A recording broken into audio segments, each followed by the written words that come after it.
இன்னைக்கு நம்ம என்ன பண்ண போறோம்னா ஆப்பிரிக்கன் ஃபூஃபு பண்ண போறோம் மரவள்ளிக்கிழங்கு வச்சு. ஸோ அதுக்கு முன்னாடி நம்ம என்ன பண்ணிருக்கோம்னா மரவள்ளிக்கிழங்க சூப்பரா பேஸ்ட் மாதிரி நல்லா மிக்சியில போட்டு அரைச்சு எடுத்துருக்கோம் மரவள்ளிக்கிழங்க. இப்போ இதில் நம்ம என்ன பண்ண போறோம்னா லைட்டா உப்பு சேர்த்து இதை கொஞ்சம் மிக்ஸ் பண்ண போறோம். ஓகேவா? உப்பு லைட்டா சேர்த்து விட்டு நல்லா மிக்ஸ் பண்ணிக்கலாம். நல்லா மிக்ஸ் பண்ணுங்க. நீங்க இல்லைன்னா மிக்சியில் அடிக்கும்போது கூட லைட்டா உப்பு போட்டு அடிச்சு விட்டுடலாம்.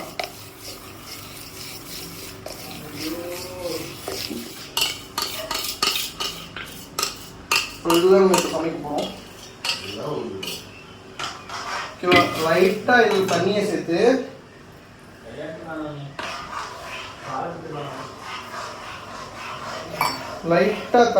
இப்போ மீடியம் ஃப்ளேம்ல நம்ம என்ன பண்ண போறோம்னா கொஞ்ச நேரம் போட்டு கிண்ட போறோம்.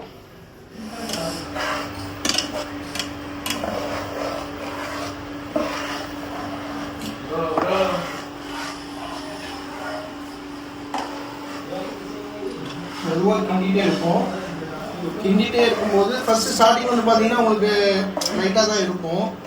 போ பார்த்தீங்கன்னா கொஞ்சம் அப்படியே ஸ்டிஃப் ஆகிட்டே வரும். இது வந்து பார்த்தீங்கன்னா ஆப்பிரிக்காவில் ரொம்ப ஃபேமஸான ஒரு ஃபுட்டு. பின்னாடி பேசாதீங்களா? ஓகே, இது வந்து பார்த்தீங்கன்னா ஆப்பிரிக்காவில் ரொம்ப ஃபேமஸான ஃபுட்டு. இது சாப்பிட்றதுனால ஆப்பிரிக்கன்ஸ் வந்து நல்லா சூப்பராக பெருசாக இருக்காங்க. அவங்களுக்கு எல்லாமே நல்லா பெருசாக இருக்குது.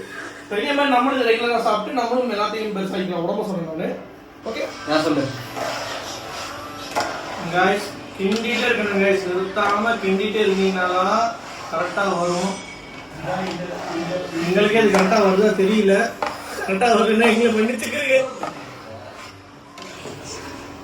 கைஸ். பார்த்தீங்களா? இந்த மாதிரி வரணும். இந்த மாதிரி வரும்போது லைட்டாக தண்ணி ஊற்றி மறுபடியும் கொஞ்சம் நேரம் கிண்டுங்க.